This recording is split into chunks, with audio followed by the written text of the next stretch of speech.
এইবাৰ তৃতীয়বাৰৰ কাৰণে যদি বিজেপি আহে তেনেহ'লে এজন পিয়ৰ বিজেপি মানুহ মুখ্যমন্ত্ৰী হ'ব আৰু বতাহত শুনামতে সেই মানুহজন মোৰ লগত এতিয়া বহি থকাজনে সঁচানে কথাটো চাওক মই সদায় ঈশ্বৰক প্ৰাৰ্থনা কৰোঁ যে ভগৱান हमको इतना ऊपर मत चढ़ाओ जो हम नीचे ना उतर सको ইমান ওপৰত উঠাই দিব তললৈ যাতে মই নামি আহিব পাৰোঁ তাৰ সুযোগটো নিশ্চয় আপুনি ৰাখিব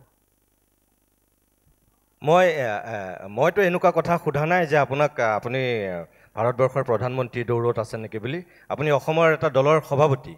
সৰ্বানন্দ সোণোৱাল সভাপতি হৈ যদি মুখ্যমন্ত্ৰী হয় দিলীপ শইকীয়া সভাপতি হৈ মুখ্যমন্ত্ৰী হ'ব নোৱাৰাৰ কথা কি আছে কিছু বছৰ আমি অপেক্ষা কৰিম পিছত দেখা যাব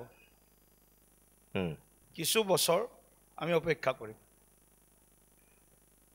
অপেক্ষাটো কিয় কৰিব বিচাৰিছে বৰ্তমান প্ৰতিদিন গোষ্ঠীৰ যি ধৰণৰ এটা সুন্দৰ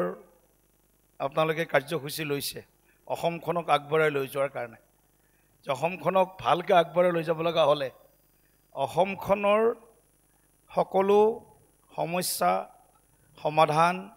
আৰু সকলোবিলাক দিশ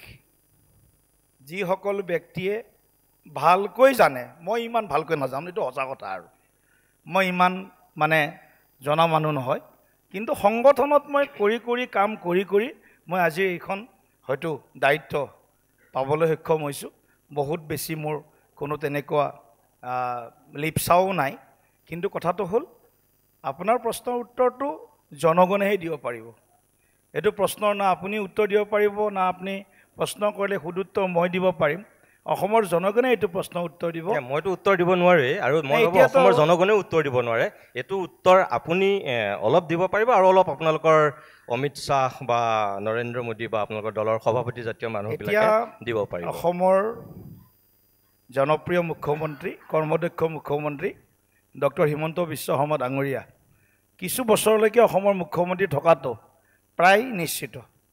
গতিকে পিছত আমি এই বিষয়ে আলোচনা কৰিম আজি নাপাতে আৰু আজি আৰু নাপাতো আৰু বাৰু